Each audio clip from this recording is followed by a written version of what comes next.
اعوذ باللہ من الشیطان الرجیم بسم اللہ الرحمن الرحیم الحمدللہ رب العالمین۔ بحث ہماری چل رہی تھی کہ مہدویت کس طریقے سے ہماری زندگیوں پر تأثیر چھوڑتی ہے، نظریہ مہدویت۔ اور آپ کی خدمت میں عرض کیا تھا کہ نظریہ مہدویت اور مہدی کا قائل ہونا یہ دو الگ بحثیں ہیں۔ اگر یہ کہا جائے کہ تمام ادیان و تمام مذاہب جو ہیں وہ مہدویت کے قائل ہیں، اس کا کوئی منکر نہیں رہا اور نہیں ہے، تو اس کا مطلب یہ نہیں ہے کوئی یہ سمجھنے لگ جائے کہ اس کا مطلب ہے کہ ہم یہ کہہ رہے ہیں کہ مہدویت جو تشیع جس کا قائل ہے تمام اس کے قائل ہیں۔ نہ، ایسا نہیں ہے۔ مہدویت کی تعریف آپ کی خدمت میں بیان کی ہے، مختصر طور پہ اور آسان لفظوں میں بیان کی ہے۔ اگرچہ اگر اس کو اکیڈمک طور پر بیان کیا جائے، تفصیلی طور پر بیان کیا جائے تو بہت سارے نکات مزید بیان کرنے والے ہیں، لیکن بہرحال اس کورس کی جو تقاضے ہیں اس کے مطابق اتنا کفایت کرتا ہے۔ نظریہ جو ہے مہدویت کا، اس میں جو چیز مد نظر ہوتی ہے وہ روشن مستقبل کی طرف ہے۔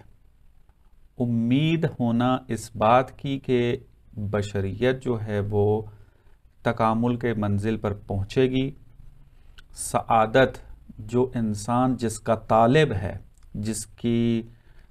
جس کے اندر وہ کوشش کر رہا ہے کہ اس سعادت تک پہنچے، وہ ہمیں جو ہے وہ ظہور کے زمانے میں جو ہے وہ نصیب ہوگی۔ وہ سعادت جو ہے ایک دن حاصل ہوگی۔ اس کو پھر مکتب تشیع نے نام دیا ہے مہدویت کا۔ اب یہاں پر آ کے پھر اختلاف ہوتا ہے، تکرار میں اس لیے کر رہا ہوں تاکہ مطلب واضح ہو جائے اور آج کی بحث کے ساتھ اس کو ربط دے سکیں۔ اختلاف یہاں پر ہو جاتا ہے کہ بعض مکاتب فکر اس بات کے قائل ہیں کہ معاشرہ خود بخود یہ مراحل سارے طے کرے گا اور سعادت تک پہنچے گا، لیکن مکتب تشیع اور باقی جو ادیان سماوی ہیں، یعنی جو آسمانی دین رکھتے ہیں، چاہے وہ مسیحیت ہو یا یہودیت ہو یا اسلام ہو، اس کا عقیدہ یہ ہے کہ ایک الہی شخص آئے گا، ایک الہی ذات آئے گی کہ جو جہانی حکومت تشکیل دی جائے گی، اس کے اندر تمام وہ ویلیوز موجود ہوں گی کہ جو ویلیو انسان اس کا طلب کر رہا ہے، آج کی بشریت اس کا تقاضا کر رہی ہے۔ تو یہ ایک اختلاف آ جاتا ہے۔ ایک اور جو اختلاف پایا جاتا ہے باقی مکاتب فکر کے ساتھ، وہ یہ ہے کہ وہ سعادت کی جو تعریف کرتے ہیں وہ مادی سعادت ہے۔ انہوں نے جو نقطہ آخری قرار دیا ہوا ہے، ان میں جو سعادت کی تعریف کی گئی ہے وہ اپنی اسی آئیڈیالوجی یا اس ورلڈ ویو کے مطابق کی ہے کہ جو وہ رکھتے ہیں کہ یہ جہان مادی یہی ہے، زندگی بھی اسی مادی دنیا کے اندر ختم ہونی ہے اور اس کے علاوہ کچھ نہیں ہے، بس سعادت اس مادی دنیا کے ساتھ مربوط ہے، اس سے ہٹ کر کوئی سعادت نہیں ہے، کیونکہ مادی دنیا سے ہٹ کر کوئی جہان نہیں ہے، یا مثلا جو ہے انسان جو ہے اس مادی بدن کے علاوہ کوئی اور حقیقت نہیں ہے، بس سعادت کی تعریف جو مادی ہے۔ لیکن ہم دیکھتے ہیں کہ اسلامی دنیا کے اندر بھی اور باقی جو الہی دین ہیں ان کے اندر سعادت جو ہے وہ معنوی جو ہے وہ بھی مد نظر ہوتی ہے۔ اسلام چونکہ آخری دین ہے اور متکامل دین ہے، جامع دین ہے اور قیامت تک کے لیے ہے، اور اس نے پوری بشریت کو سعادت تک پہنچانا ہے، لہٰذا اسلام نے جو سعادت کی تعریف کی ہے وہ کامل اور جامع تعریف ہے، اور اسی سعادت کو نظریہ مہدویت جو ہے بیان کرتا ہے کہ ہم نے وہاں تک پہنچنا ہے، اس سعادت کو ہم نے حاصل کرنا ہے۔ یہ ایک مطلب تھا کہ جس کی طرف توجہ دلانی ضروری تھی تاکہ مطلب کلیئر ہو جائے، چونکہ بعض اوقات مہدویت کی ابحاث سے جو آشنا نہیں ہوتے، وہ جب اس قسم کی بعض باتوں کو سنتے ہیں تو چونکہ مہدویت کی بحثوں سے آشنا نہیں ہیں تو وہ خیال یہ کرتے ہیں کہ ہم جب یہ بات کر رہے ہیں تو ایسا کہہ رہے ہیں کہ سب شیعوں کی طرح قائل ہے نا۔ مکتب تشیع، جیسے میں نے کل بھی آپ کی خدمت میں بیان کیا تھا، مکتب تشیع کے نظر میں جو نظریہ مہدویت ہے وہ اس طریقے سے ہے کہ یہ تو بات درست ہے کہ بشریت نے ایک زمانے میں تکامل کرنا ہے، ایک زمانہ جس میں الہی حکومت قائم کی جائے گی، اس زمانے کے اندر جو حکومت قائم کی جائے گی وہ جہانی ہوگی، اور ایک ہی حکومت ہوگی پورے جہان کے اوپر، اس کے اندر ظلم و جور نہیں ہوگا، عدالت کی جو ہے وہ اس کے اندر بول بالا ہوگا۔ اور اس کو متحقق کرنے کے لیے ہم امام مہدی عجل اللہ تعالی فرجہ الشریف کے قائل ہیں کہ امام حسین علیہ السلام کی اولاد سے یہ ظہور کریں گے اور بشریت کو اس آخری نقطے تک پہنچائیں گے۔ تو یہ مکتب تشیع کا نظریہ ہے کہ وہ امام مہدی عجل اللہ تعالی فرجہ الشریف اس وقت جو ہے وہ زندہ ہیں، متولد ہو چکے ہیں، اور جب حکمت پروردگار کا تقاضا ہوگا اس وقت وہ ظہور فرمائیں گے۔ یہ جو ہے وہ مکتب تشیع جس مہدوی نظریے کا، مہدویت کا قائل ہے، اس کا خلاصہ یہ بنتا ہے۔ ہم نے اس نظریہ مہدویت کی تأثیرات اپنی زندگی پر ملاحظہ کرنی ہے کہ یہ جو مہدویت جس کی مکتب تشیع قائل ہے، اس کی کیا تاثیر ہماری زندگی پہ پڑتی ہے۔ ہماری زندگی میں 3 بڑے میدان پائے جاتے ہیں، ہر انسان ان 3 میدانوں کے اندر ہے، کوئی بھی انسان ایسا نہیں ہے کہ جو ان 3 میدانوں میں سے کسی ایک کے اندر ہو یا کسی میں نہ ہو۔ ایک میدان اس کا شخصی زندگی ہے، اس کی فردی زندگی ہے، دوسرا میدان اس کی گھریلو زندگی ہے، اس کی فیملی ہے، اور تیسرا جو میدان ہے اس کا سماجی میدان ہے۔ چونکہ انسان معاشرتی ہے، اجتماعی ہے،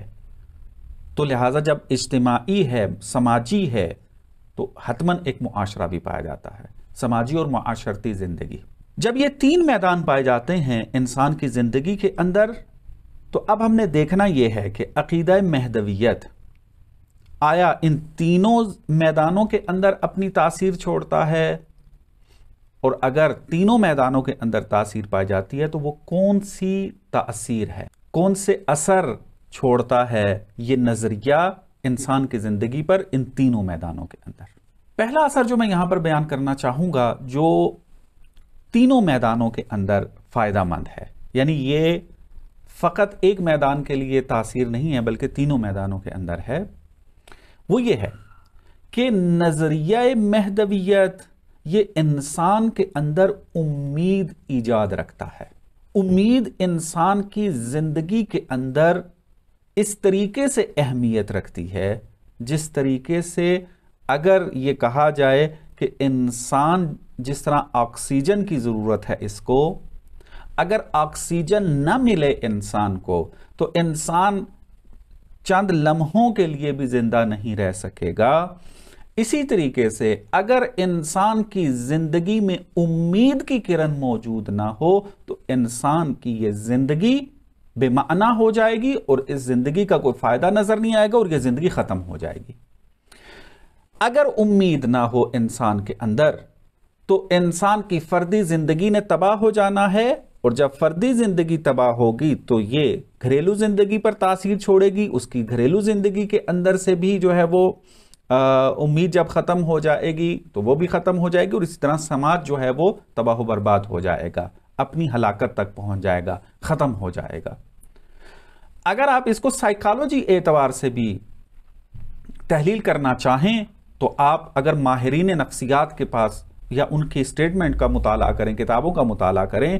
تو تاکید کرتے ہیں کہ انسان کی زندگی میں امید ہونی چاہیے۔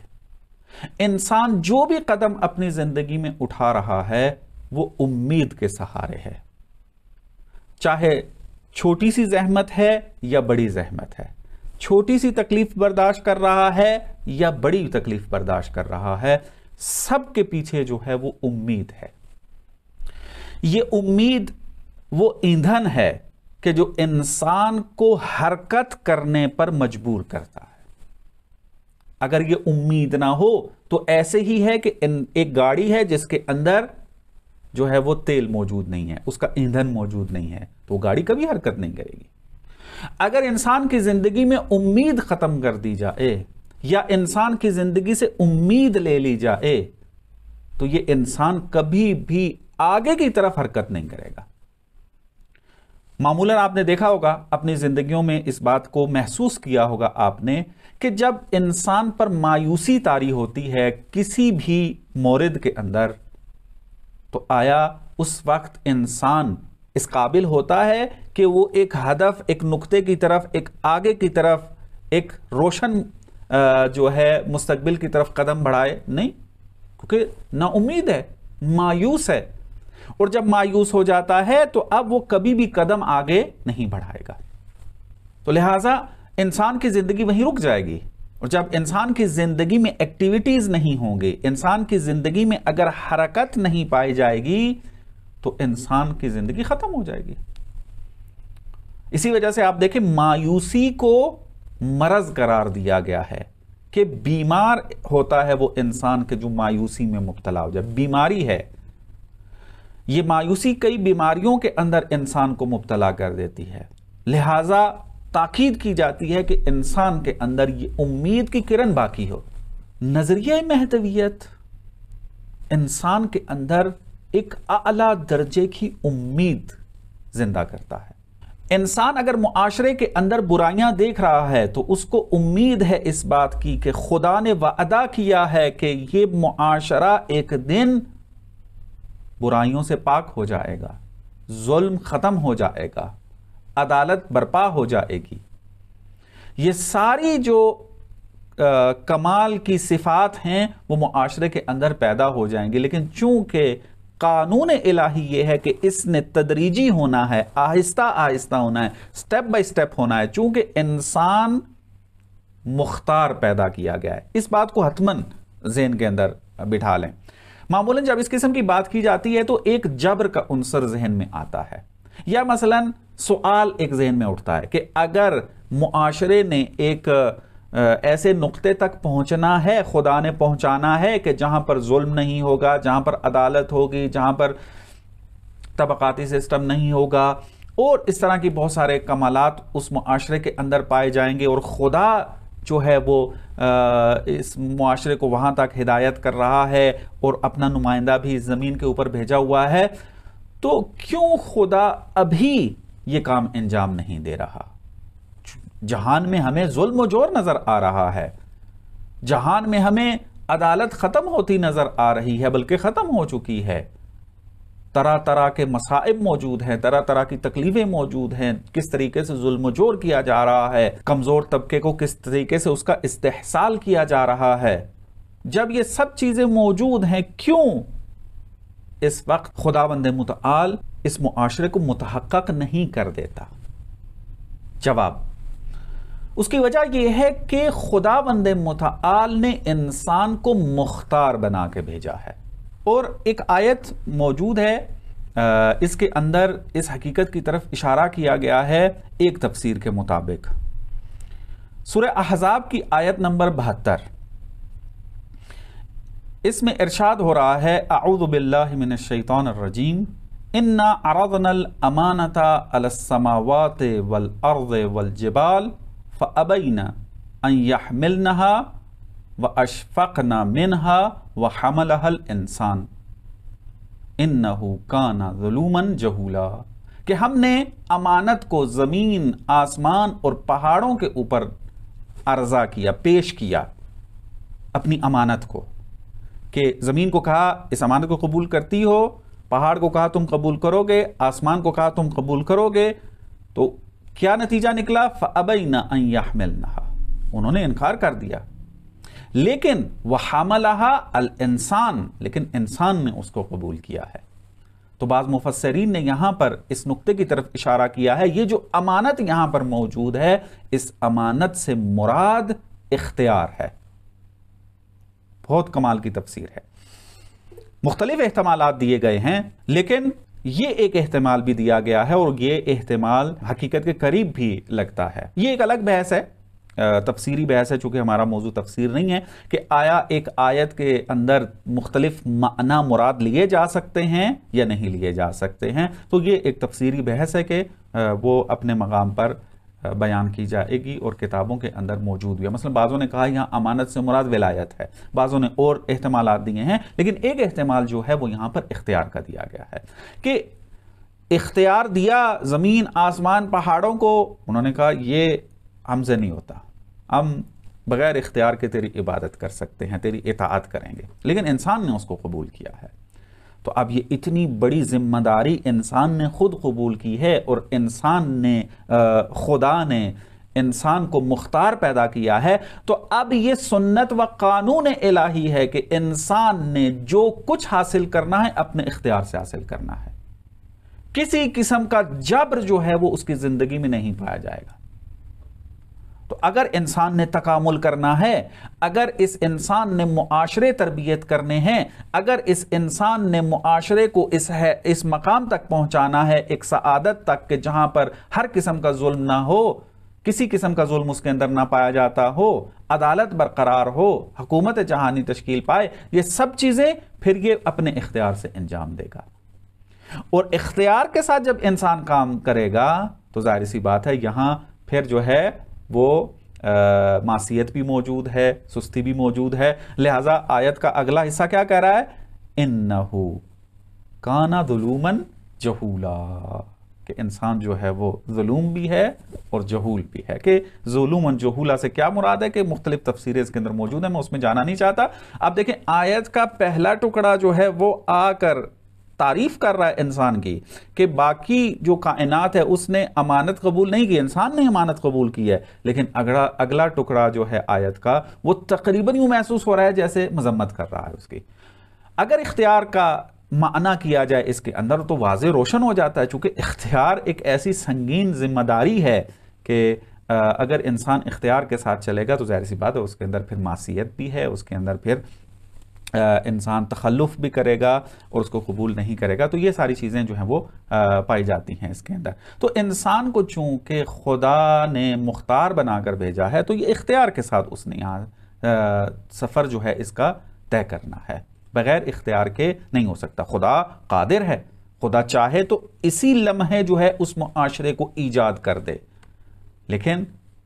خداوند متعال نے چاہا ہے کہ انسان اپنے اختیار سے اس سفر کو طے کرے۔ ایک اور آیت بہت خوبصورت موجود ہے، دلالت کرتی ہے اس بات کے اوپر کہ خداوند متعال کی سنت ہے، قانون ہے کہ انسان نے مختار ہو کر اپنے تمام افعال کو انجام دینا ہے۔ یہ آیت موجود ہے سورہ رعد کی آیت نمبر 11، کہ اس کو جناب علامہ اقبال نے بڑے خوبصورت انداز میں شعر کے اندر بیان کیا ہے۔ آیت یوں ارشاد فرما رہی ہے کہ ان اللہ لا یغیر ما بقوم حتی یغیروا ما بانفسہم، کہ خداوند متعال اس قوم کی حالت کو نہیں بدلتا کہ جس قوم کو خود جو ہے جب تک کہ وہ خود اپنے آپ کو تبدیل نہ کر دے۔ خداوند متعال کی یہ سنت ہے، یہ قانون ہے، اور یہ قانون کس بنیاد پر بنا ہے؟ اختیار کی بنیاد پر بنا ہے، کہ خدا یہ چاہتا ہے کہ خود اپنے اختیار سے وہ اپنی حالت کو بدلے۔ تو لہٰذا بہت واضح اور شفاف انداز میں خداوند متعال اس سنت کی طرف اشارہ کر رہا ہے کہ جب تک انسان خود اپنی حالت کو بدلنے کا ارادہ نہیں کرے گا اس کی حالت میں تبدیلی نہیں آئے گی۔ تو ایسی حالت کے اندر پھر کیا ہوا ہے؟ پھر انسان کو جدوجہد کرنے کی ضرورت ہے، انسان کو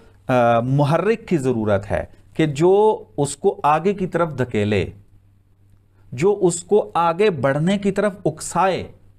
اور وہ اکسانے والی جو ایک چیز موجود ہے مکتب تشیع نے جس کو بہترین انداز میں بیان کیا ہے وہ نظریہ مہدویت ہے۔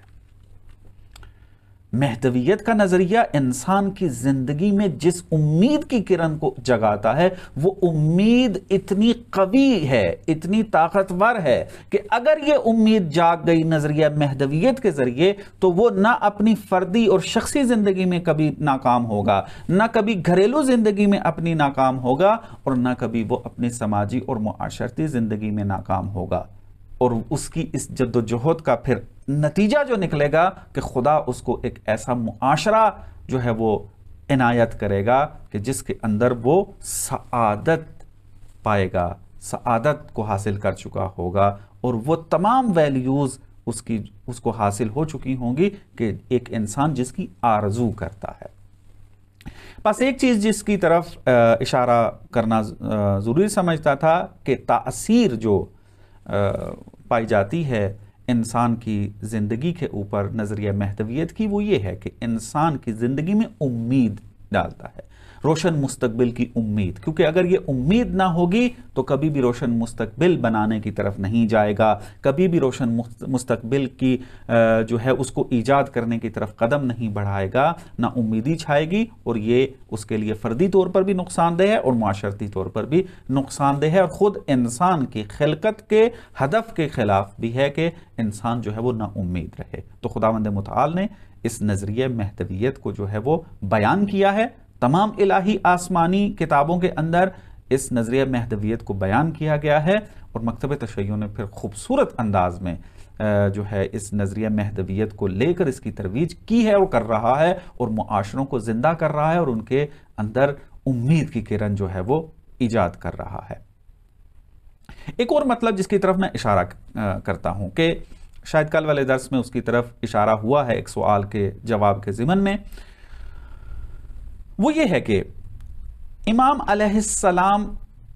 جو ہیں وہ ظہور ابھی کیوں نہیں کر رہے ہیں؟ بعض اوقات یہ سوال اٹھتا ہے کہ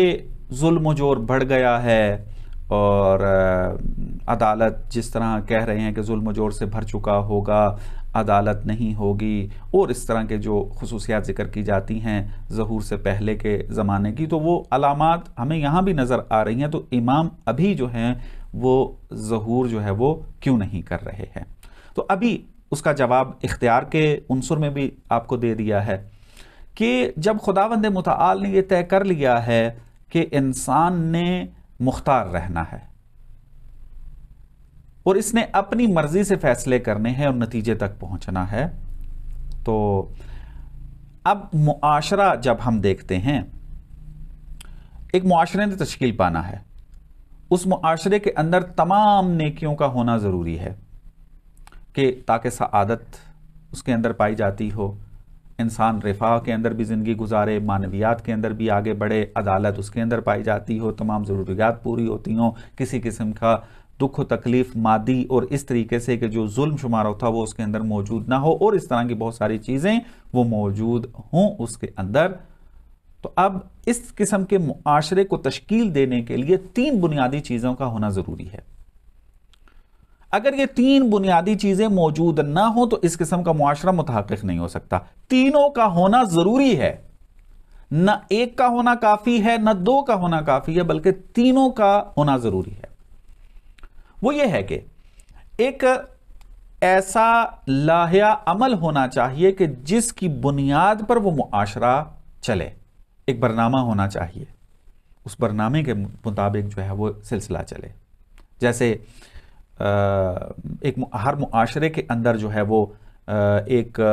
دستور ہوتا ہے، اس دستور کے مطابق پھر اس معاشرے کو چلایا جاتا ہے، اور ہر انسان اس دستور کے اوپر پابند ہوتا ہے عمل کرنے کے لیے، تو اس دستور کی ضرورت ہے، اس لائحہ عمل کی ضرورت ہے۔ وہ لائحہ عمل کیا ہے؟ وہ موجود ہے۔ خداوند متعال نے قرآن کی شکل میں یہ دستور زندگی، یہ لائحہ عمل انسان کی جو ہے وہ خدمت میں دے دیا ہے۔ دوسرا جو عنصر اور شرط ضروری ہے، حتمی ہونی چاہیے، وہ یہ ہے کہ اس دستور العمل کو، اس لائحہ عمل کو اجرا کرنے کے لیے الہی نمائندہ ہونا چاہیے۔ اب الہی نمائندہ ہونے کی کیا ضرورت ہے؟ امامت کی بحث ہے، ابھی اس کی طرف اشارہ نہیں کرنا ہے، ابھی چونکہ ہم امامت کی بحث سمجھ رہے ہیں کہ حل ہے اور مہدویت کو فوکس کر رہے ہیں یہاں پر، تو الہی نمائندہ ہم دیکھتے ہیں وہ بھی شرط پوری ہے۔ خداوند متعال نے وہ نعمت الہی نمائندہ جو ہے وہ بشریت کو عطا کیا ہوا ہے، وہ متولد ہو چکے ہیں، اس دنیا کے اندر زندگی گزار رہے ہیں۔ تیسری شرط جو ہوتی ہے وہ یہ کہ امت کہ اس امت کے اوپر وہ دستور العمل اجرا ہونا ہے، اور امام نے اس دستور العمل کو، اس لائحہ عمل کو، اس برنامے کو اجرا کرنا ہے، اس کو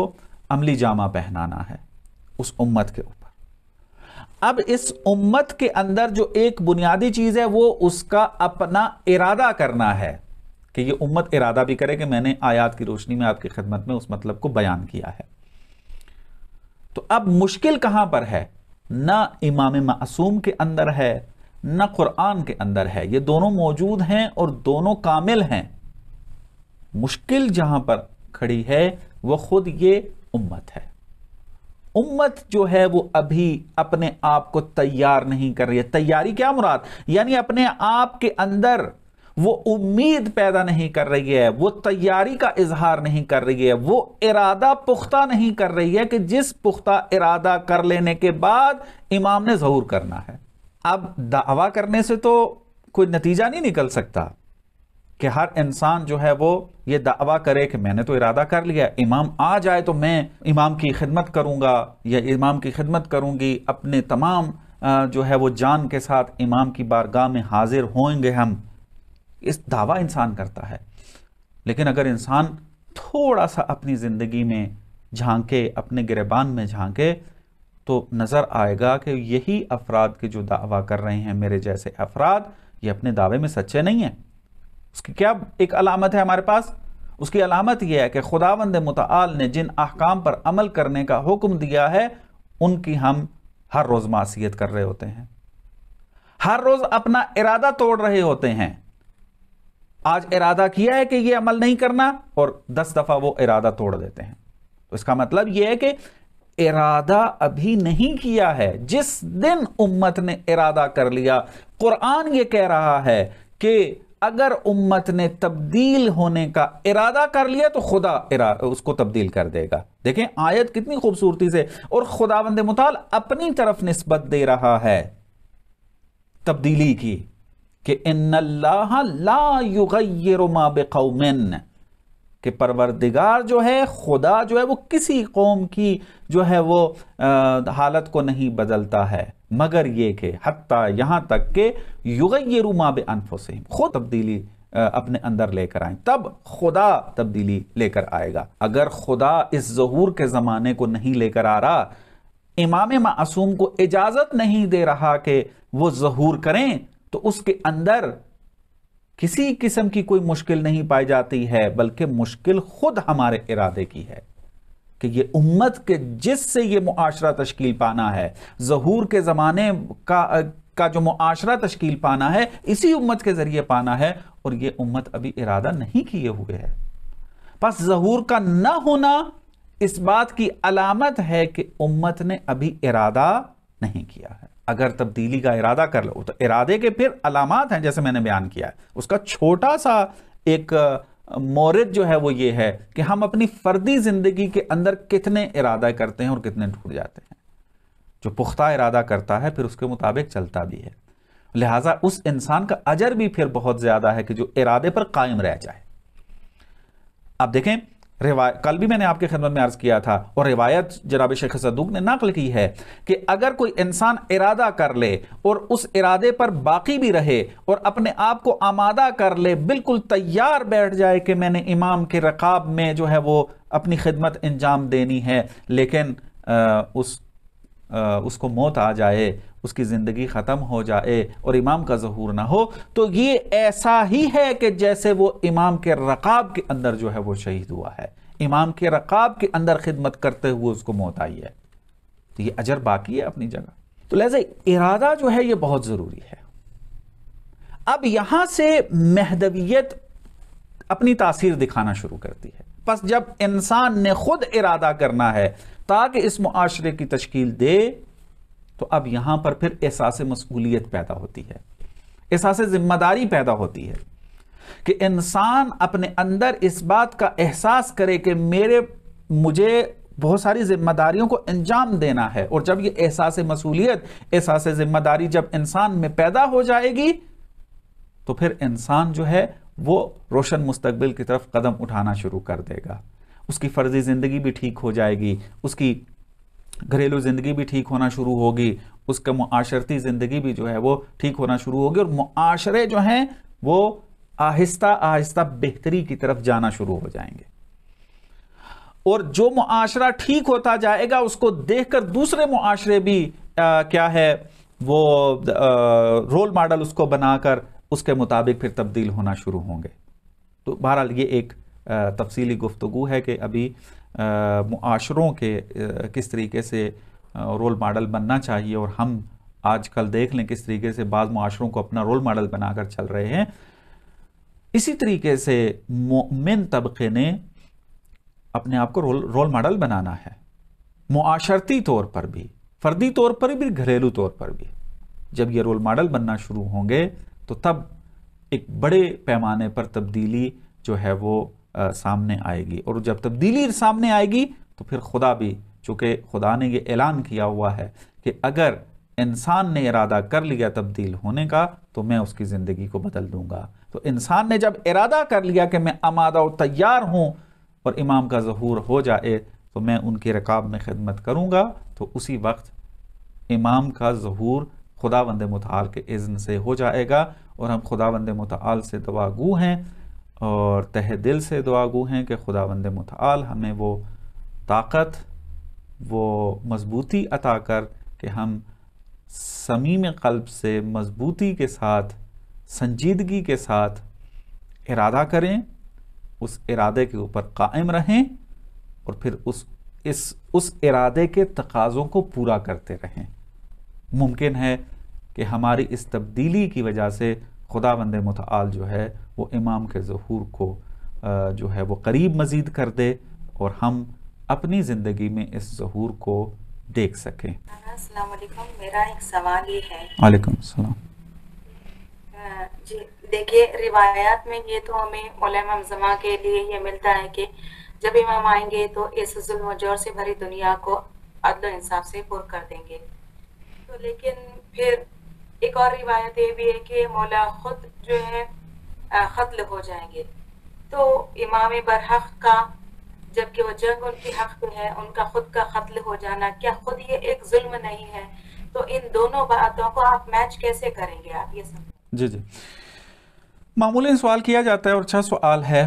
کہ جب یہ کہا جاتا ہے کہ ظلم و جور ختم ہو چکا ہوگا، عدالت قائم ہوگی، گناہ نہیں ہوگا اس کے اندر، تو یہ جو چیز بیان کی جاتی ہے تو پھر سوال طبیعی ہے کہ اس طرح کا ذہن میں آتا ہے. جواب اس کا یہ ہے کہ یہ جو بیان کیا جا رہا ہے غلبے کا بیان کیا جا رہا ہے، کہ غلبہ نیکی کا ہوگا، غلبہ عدالت کا ہوگا، غلبہ جو ہے وہ اچھائی کا ہوگا. غلبے کی بات ہو رہی ہے، ورنہ اپنے اندر، اس معاشرے کے اندر شیطان صفت لوگ موجود رہیں گے، معصیت کار موجود رہیں گے. ظاہری سی بات ہے چونکہ انسان مختار ہے، ایسا نہیں ہے کہ اس معاشرے میں پھر جبر ہونا شروع ہو جائے گا. یہی انسان ہوگا کہ جو اپنے اندر نفس امارہ رکھتا ہے، یہی شیطان کے جو آج کے زمانے کے اندر انسان کو بہکا رہا ہے اس زمانے کے اندر بھی موجود ہوگا، اور انسان کا اختیار بھی باقی رہے گا. یہ سب چیز جب موجود ہیں تو حتماً وہاں پر بھی معصیت کار لوگ ہوں گے، ظالم لوگ موجود ہوں گے، لیکن غلبہ جو ہوگا وہ کس کا ہوگا؟ دین کا ہوگا، دین خالص کا ہوگا، عدالت کا ہوگا، اچھائی کا ہوگا، خوبی کا ہوگا. ان غلبے کی جب بات ہوتی ہے تو اس کے اندر یہ چیزیں پائی جاتی ہیں. تو لہٰذا اور بعض روایات میں جو ہے امام جب وہ شہید کر دیے جائیں گے تو اسی معاشرے کے اندر بعض شیطان صفت لوگ موجود ہوں گے کہ جو اپنی آخرت کو امام کو شہید کر کے خراب کریں گے. چونکہ یہ والا جو آپشن ہے یہ کھلا ہے، یہ قیامت مرنے تک جو ہے وہ کھلا ہے. جب تک انسان زندہ ہے، جب تک انسان جو ہے وہ سانس لے رہا ہے، اختیار اس سے نہیں لیا جائے گا. اختیار موجود ہے، اس نے خود فیصلہ کرنا ہے کہ وہ اچھائی کی طرف جائے یا برائی کی طرف جائے. تو ظہور کے اندر معاشرہ اتنا زیادہ جو ہے وہ ترقی کر چکا ہوگا اور اتنا زیادہ آگے بڑھ چکا ہوگا کہ وہ غلبہ نیکی کا ہو جائے گا. نیک لوگ حکومت کر رہے ہوں گے، نیک لوگ جو ہیں وہ معاشرے کی مینجمنٹ سنبھال رہے ہوں گے، سیاست نیک لوگوں کے ہاتھ میں ہوگی، سب چیزیں جو ہیں وہ نیک لوگوں کے ہاتھ میں ہوگی. تو نیکی کا غلبہ ہوگا. برائی وہاں پر پھر کوئی آپ یوں کہہ لیں کہ یوں کہہ لیں زور لگانا پڑے گا برائی کرنے کے لیے. جیسے ابھی ہے نا، برائی آسانی سے ہو جاتی ہے، نیکی کے لیے زور لگانا پڑتا ہے.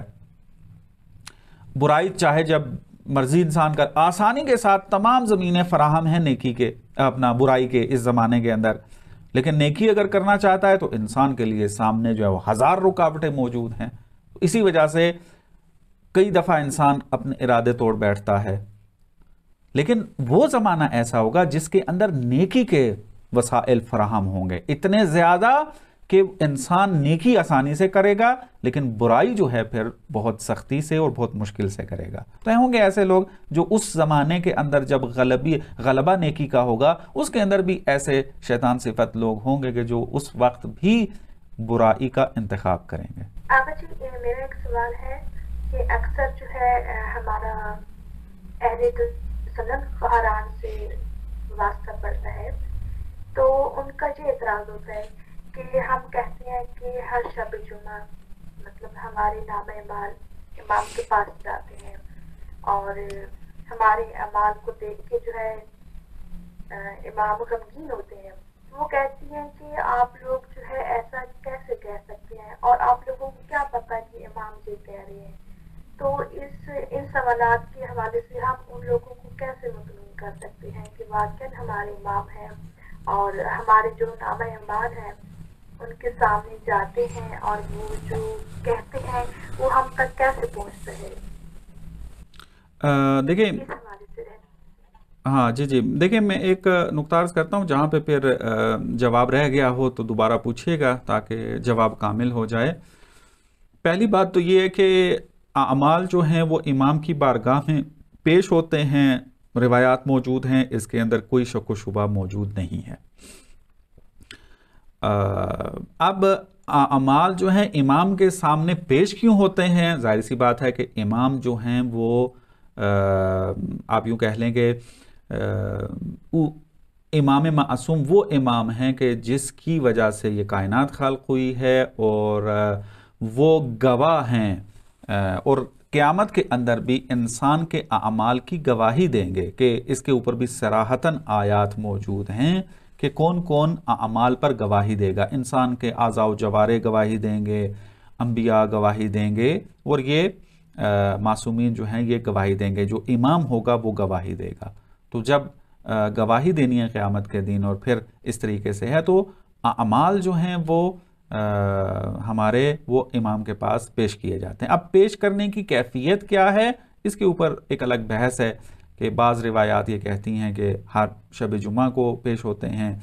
اور ہمارا جو نظریہ علم غیب کا ہے کہ وہ علم غیب رکھتے ہیں، تو اس میں پھر شب جمعہ والی بات کیوں کی جاتی ہے کہ یہ پھر ایک الگ بحث ہو جاتی ہے۔ تو ہمارا یہ عقیدہ ہے کہ امام جو ہیں وہ حاضر و ناظر ہیں، ہمارے اعمال پر نگاہ رکھے ہوئے ہیں، اور نظریہ مہدویت کی ایک تاثیر جو انسان کی زندگی پر ہے وہ یہی ہے کہ اگلے درسوں میں اس کی طرف میں اشارہ کروں گا کہ اعمال کا حاضر ہونا امام کی خدمت میں یہ انسان کے اندر تبدیلی کا سبب بنتا ہے۔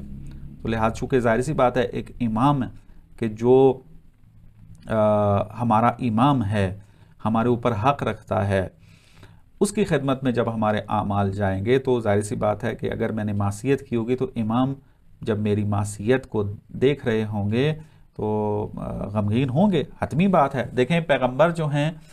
وہ جب اصحاب کی اور اس دور کے اندر جو انسان موجود تھے ان کی معصیتوں کو دیکھتے تھے تو ناراحت ہوتے تھے، حتیٰ قرآن کو، خدا کو یہ کہنا پڑا کہ آپ اتنے زیادہ ان کے لیے فکر مند نہ ہوں، آپ اپنے آپ کو سختی میں مصیبت میں نہ ڈالیں۔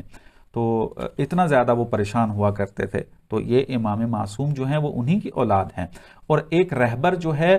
حقیقی رہبر ہوتا ہی وہی ہے کہ جو امت کے لیے درد رکھتا ہو۔ امت اگر برے فعل انجام دے رہی ہے تو اس کے برے فعل پر اس کا دل دکھتا ہو۔ اب یہ تو دل دکھنا تو ایک طبیعی سی بات ہے کہ ماں باپ اگر اپنی اولاد کو برا کام کرتے ہوئے دیکھتے ہیں تو دل دکھتا ہے۔ تو امام جو ہے وہ معاشرے کا باپ ہے، درست ہے؟ تو اب باپ کی جب حیثیت رکھتا ہے تو جب اس کی اولاد یہ امت جب گناہ کرے گی تو حتمی بات ہے ان کا دل جو ہے وہ دکھے گا۔ تو اعمال بھی پیش ہوتے ہیں، اور کیوں پیش ہوئے ہیں وہ بھی بیان کر دیا ہے، اور امام کا دل کیوں دکھتا ہے وہ بھی آپ کی خدمت میں بیان کر دیا ہے۔ آغا، ابھی آپ نے آپ کے جواب میں یہ کہا ہے کہ امام جو ہے ہمارے اعمال پر حاضر و ناظر رہتے ہیں، تو میرا سوال یہ ہے کہ کیا امام صرف وقت ضرورت اپنے چاہنے والوں کے اعمال کے لیے حاضر و ناظر ہے، یا پھر ہمیشہ ہر جگہ اٹھتے بیٹھتے سوتے جاگتے جو کام بھی انسان انجام دے رہا ہے اس پر حاضر و ناظر ہے. کیونکہ میں یہ سوال اس لیے آپ سے پوچھ رہی ہوں کیونکہ محمد حسین نجوی صاحب ڈھکو صاحب نے اپنا جو اصول شریعہ میں جو ایک باب باندھا ہے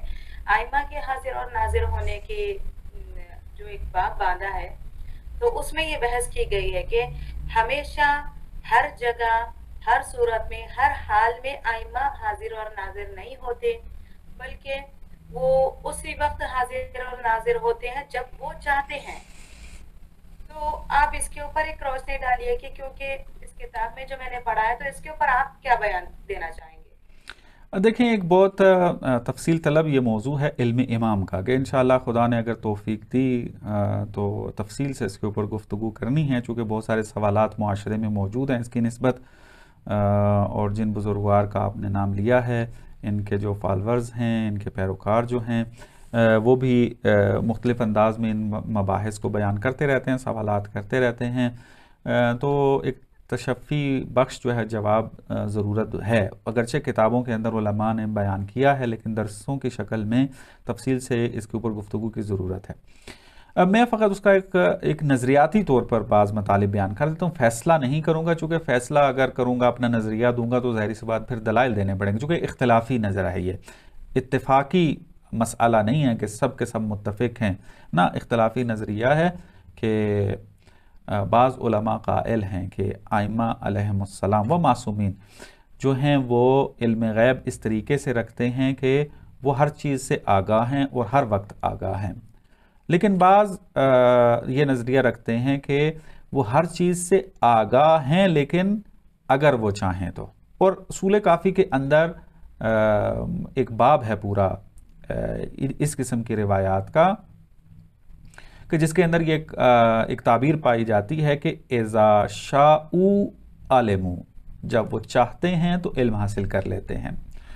تو ان روایات کی وجہ سے علماء نے پھر یہ نظریہ اختیار کیا کہ وہ ہمیشہ حاضر و ناظر جو ہیں وہ نہیں رہتے لیکن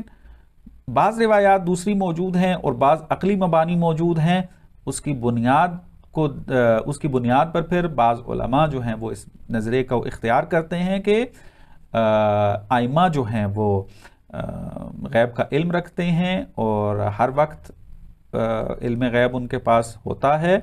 اور یہ روایات کیا کہتی ہیں پھر اس کے اندر وہ ایک خاص معنی کرتے ہیں کہ عرض کیا کہ وہ تفصیل طلب موضوع ہے کہ انشاءاللہ اپنے خاص موضوع کے اندر پھر اس کے اوپر روشنی ڈالیں گے آگے. انشاءاللہ اگلے درس میں ملاقات ہوتی ہے. والسلام علیکم ورحمۃ اللہ وبرکاتہ.